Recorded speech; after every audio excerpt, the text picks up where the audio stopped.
রক্তাক্ত গাজা, জ্বলন্ত Tel Aviv, আতঙ্কিত বিশ্ব। ইরান ও ইসরায়েলের সাম্প্রতিক সংঘর্ষ যেন যুদ্ধের নতুন অধ্যায়। আর এই অশান্তির মধ্যেই হামলা চালিয়েছে যুক্তরাষ্ট্র, ধ্বংস করেছে ইরানের পারমাণবিক স্থাপনা। কিন্তু সত্যিই কি ইরান থেমে গেছে, নাকি আরও ভয়ঙ্কর হয়ে ফিরছে সে? যুদ্ধ প্রযুক্তির আজকের পর্বে জানাবো ইরানের সামরিক শক্তি নিয়ে।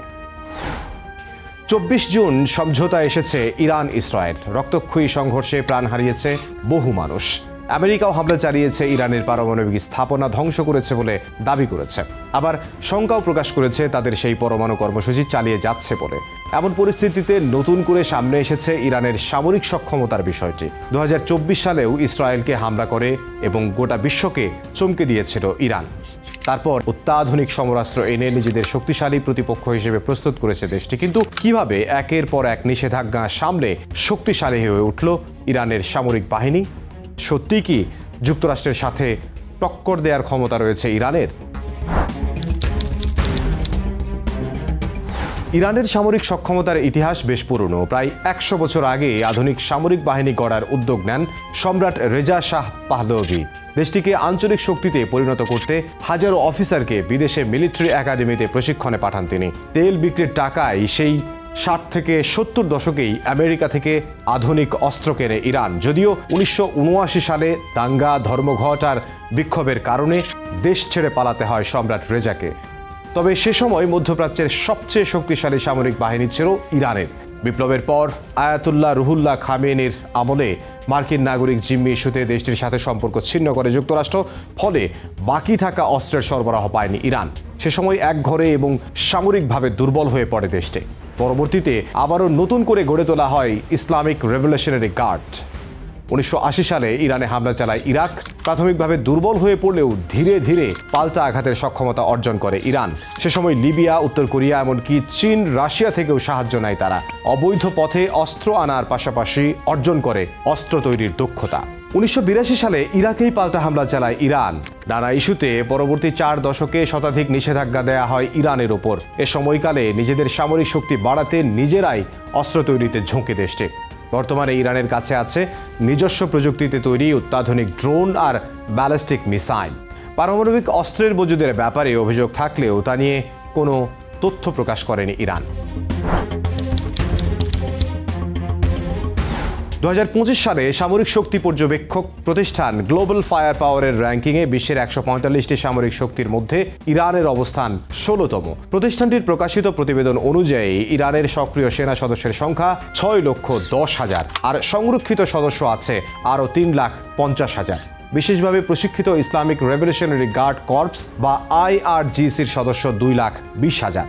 ইরানের সেনাবাহিনীর ট্যাঙ্ক আছে 2070টি আর কামান সহ self propelled artillery, rocket launcher মিলিয়ে প্রায় 4,000-এর মতো সমরযানের মজুদ রয়েছে।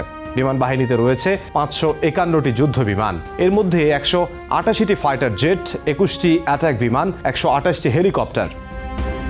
স্ট্রেলথ প্রযুক্তির অত্যাধুনিক যুদ্ধবিমান কাহের রয়েছে ইরানের সামরিক বহরে। নৌবাহিনীতে রয়েছে 25টি সাবমেরিন, 21টি টহল জাহাজ আর 7টি ফ্রিগেট। ক্ষেপণাস্ত্র শক্তির দিক থেকে বেশ এগিয়ে ইরান। মধ্যপ্রাচ্যের সবচেয়ে বড় ক্ষেপণাস্ত্র বহর রয়েছে তাদের। তবে ড্রোন প্রযুক্তিতে বেশ এগিয়েছে ইরান। 2016 সাল থেকেই নিজস্ব প্রযুক্তিতে তৈরি ড্রোন যুদ্ধে ব্যবহার করছে দেশটি। এমনকি মিত্র দেশের কাছে ড্রোন বিক্রিও করেছে তারা। সম্প্রতি রাশিয়া ইউক্রেন যুদ্ধে রাশিয়াকে নিজেদের তৈরি ড্রোন দিয়েছে ইরান। 2025 সালের 13 জুন থেকে 24 জুন পর্যন্ত চলে ইরান ইসরায়েল সংঘাত। এ সময় ইরান ব্যালিস্টিক ক্ষেপণাস্ত্র ও ড্রোন হামলা চালায়। দাবি করে হাইপারসনিক ক্ষেপণাস্ত্র নিক্ষেপ করেছে ইসরায়েলে।